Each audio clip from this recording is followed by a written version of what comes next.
Day 5. Rediscover Your Strengths. Today, I met Shalini in a cafe. She was there with her son. I just started a conversation casually, you know how it is. She said to me, "Everything is fine, but I'm very tired. My mind feels completely jammed." Now to look at her, you would see a strong, independent woman. She's a senior accounts manager, 34 years old, divorced and raising her son all by herself. She smiled at me. But it was one of those smiles, the kind that forms on the lips, but the eyes tell a very different story. She turned to the waiter, who came by just then. "One cappuccino, please? And yes, I like it a little sweeter if you don't mind, with some extra sugar." I asked her, just making conversation, "Do you have a problem with low sugar or something?" At first, she laughed, a short, sharp sound. "Oh, no, everything is strong for me." And then she went quiet. I looked at her. She was stirring the spoon in her coffee, round and round, even after the sugar had dissolved. It was as if every rotation was bringing out some of the fatigue from deep inside her. She added, her voice much softer now. "I live for everyone. Colleagues, relatives, my neighbors. People use us. They do. They say thank you. They say, 'Oh, you are so great.' But I know what they say behind my back. Those same people. Single divorcee lady." She paused, then tried to laugh it off again. "Leave it. You tell me. How are you? I'm just getting emotional for no reason."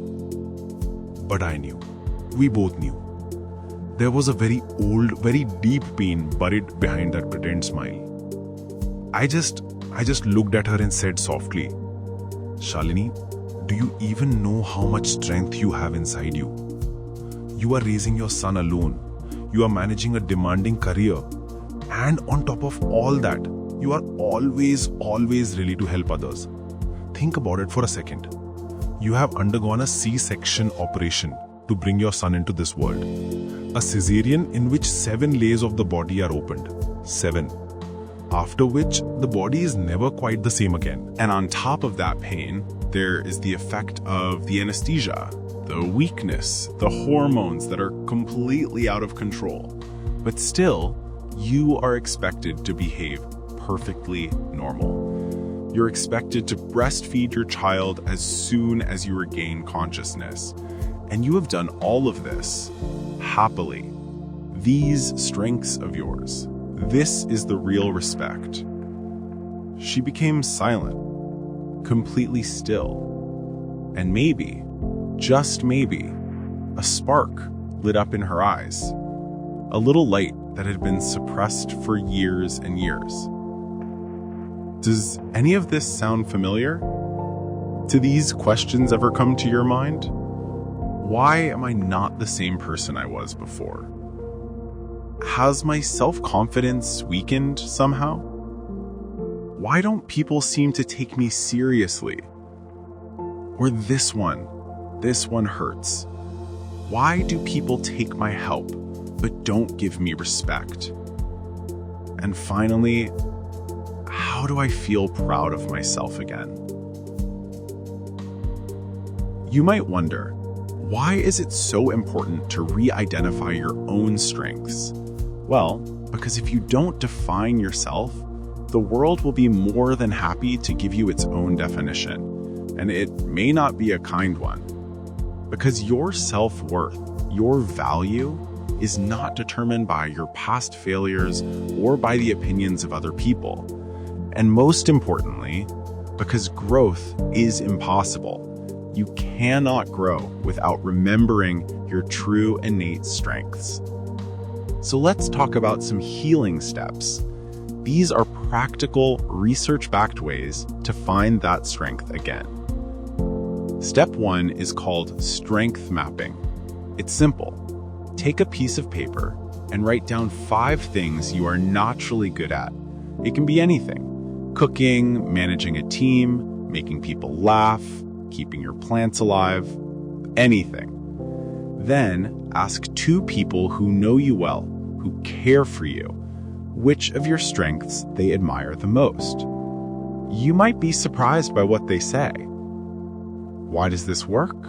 There's a whole field of study called positive psychology, pioneered by a man named Martin Seligman. His research on what are called VS strengths found something remarkable.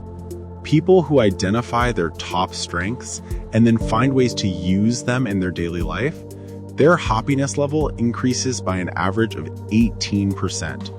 18%, just from using what you already have. Step 2 is the self-validation practice. Every night, before you sleep, just write down 3 sentences, answering this one question. What made me proud of myself today? It could be something small. I was patient in traffic. I cooked a nice meal. I finished a difficult email. This builds the habit of acknowledging your own small wins. The research on this is clear. Studies by people like Cohen and Sherman show that positive self-affirmation, simply reminding yourself of your own value, builds resilience. It makes you stronger against stress and boosts your confidence. And step 3. This one is powerful. I call it the Who Was I exercise. Find an old photograph of yourself, one where you look truly, genuinely happy. Look at that person and write down the answer to this. What was there in that version of me that I have forgotten today? Was it a sense of fun, fearlessness, hope? Then make a small promise to yourself. Tomorrow, I will bring back at least 1% of that thing. Just 1%. Let's do an immediate exercise right now. It will only take 5 minutes. Pause this if you need to. In a diary or on your phone, write down 3 things you were proud of in your life, big or small. Then complete this sentence. My greatest strength is blank. Whatever comes to mind first, don't overthink it. And now, decide to try and use one of those strengths tomorrow, consciously. Here's a final thought for your journal, for your own quiet time. Ask yourself, if I had to define myself in just 3 words, what would they be? And what strengths do I have that people don't often notice? Your strengths are not lost. They never were. They have just gotten buried under some dust. The dust of expectations, of responsibilities, of disappointments.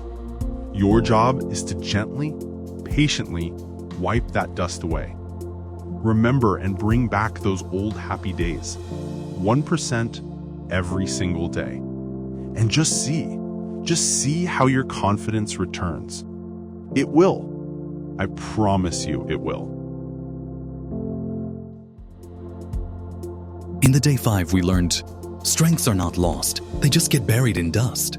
Remember and bring back your old happy days 1% every day. And see how your confidence returns. In the day 6, we will be learning how to design your new mindset. So please stay connected and subscribe to the channel if you have not yet subscribed.